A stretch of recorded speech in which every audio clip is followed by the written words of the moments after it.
Duas corujas buraqueiras do cerrado. Olha como elas são bonitas. Olha, ela tá nervosa. Pode ir lá, elas vão voar.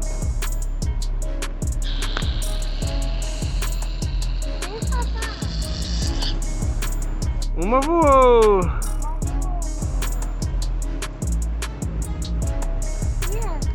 Essa tá aqui, ó, só olhando pra gente. Olha que bonita.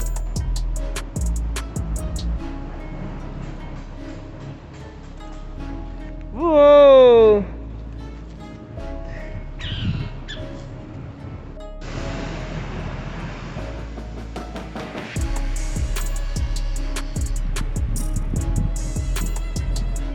Será que é aí?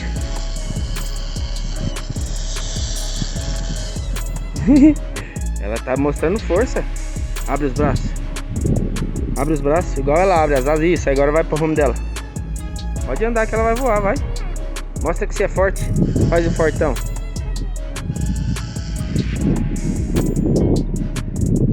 Faz o fortão, vai.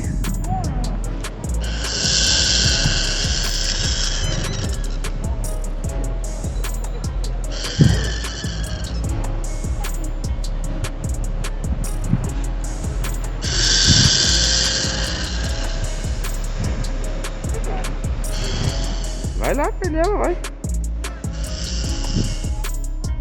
Vamos ver se ela vai voar. Olha, ela não tá voando.